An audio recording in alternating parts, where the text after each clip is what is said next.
I'm going over the testimony of Victoria Adams in this video because I think it's important because she's an early witness that connects a lot of things.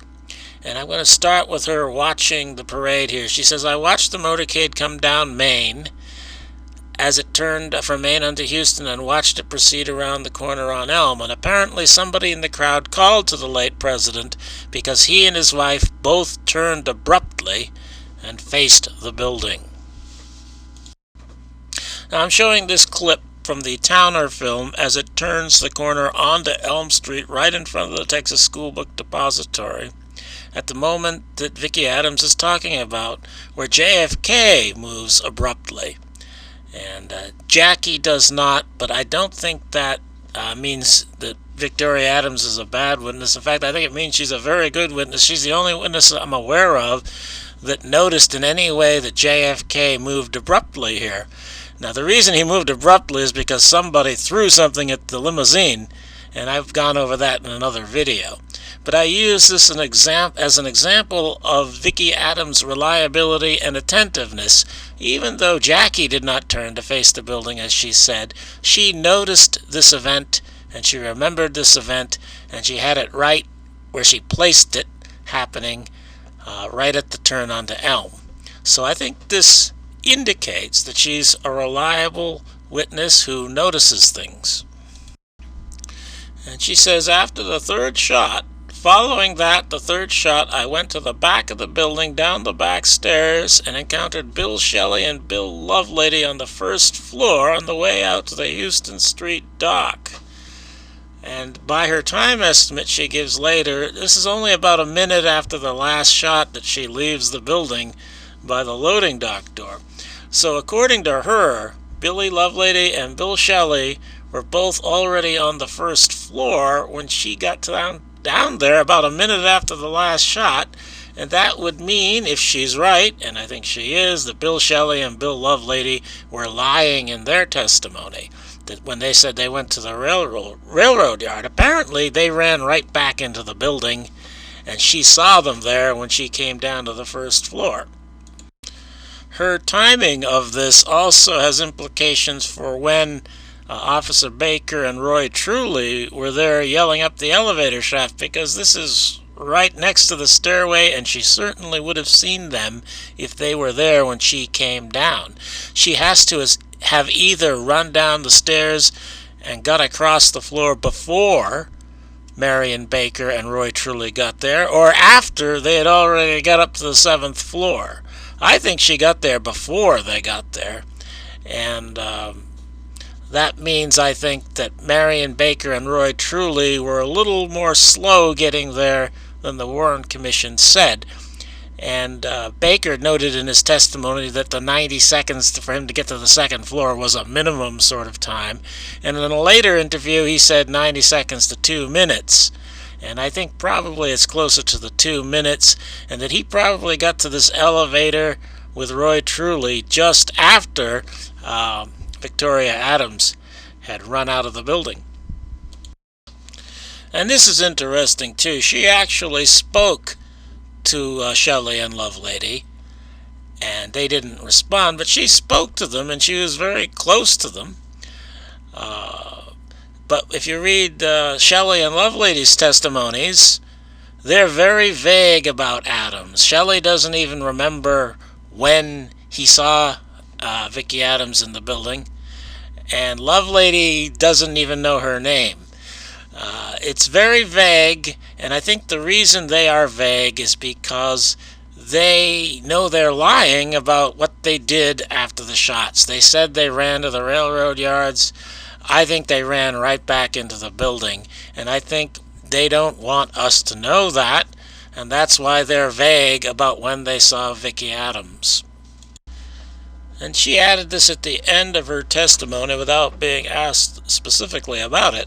At the time I left the building on the Houston Street dock, there was an officer standing about 2 yards from the curb and about from the curb across the street from the Texas School Book Depository, and about 4 yards from the corner of Houston and Elm.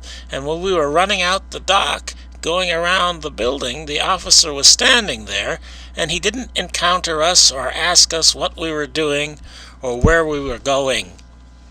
This has to be Officer Welcome Eugene Barnett. According to his testimony, he was standing right there, but according to his testimony, nobody came out of the building. And apparently Vicki Adams and Sandra Stiles was with her. They both came out. They both saw him. She's not asked whether he saw them or not, but you would think they would have seen him, that he would have seen them, and they just kept going around the building to the railroad yards. So again, this shows her as a sharp witness. She saw that officer that we know was there from other testimony. And then after going to the railroad yard, she goes to the front of the building.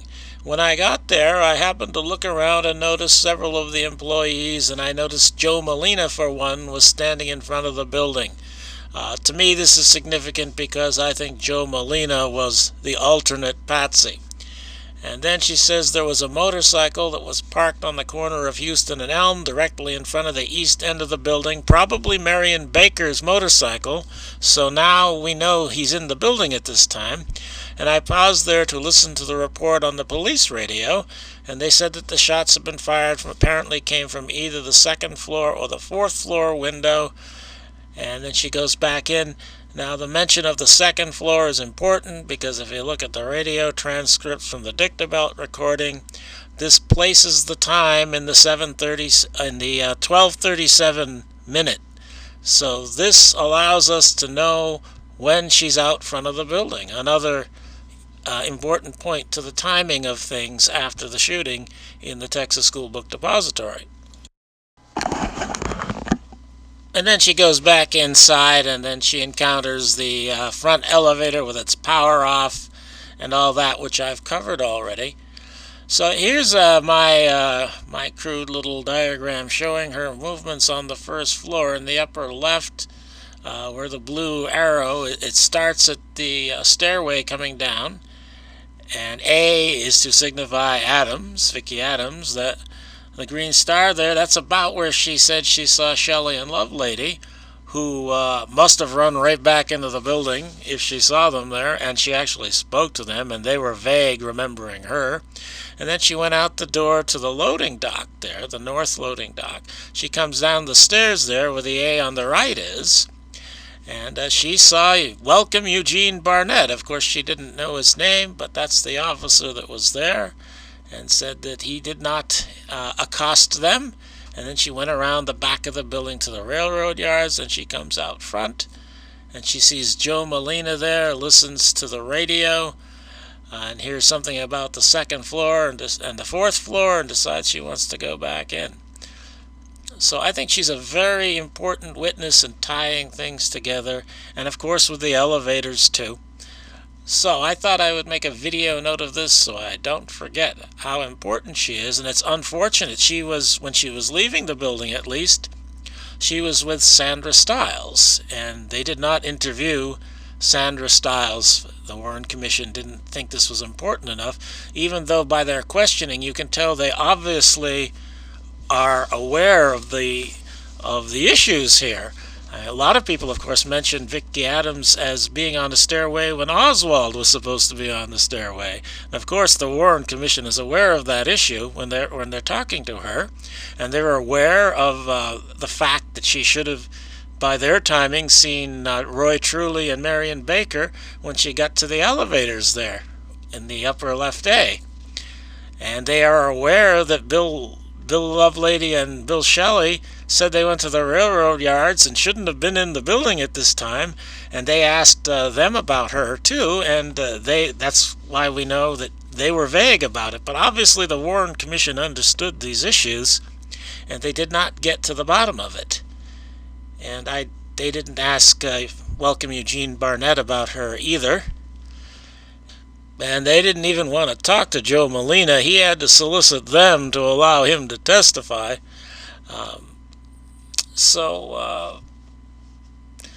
I think she's a very important witness. I want to make this video note of it so that I remember how important she is. And I didn't even cover it all here. The elevator stuff is very important too. She might be the most critical witness for what went on inside the building after the shots were fired. And I don't think she was involved in any conspiracy, and she obviously is pretty sharp, and I think her testimony should be taken seriously to determine what went on in the building afterwards.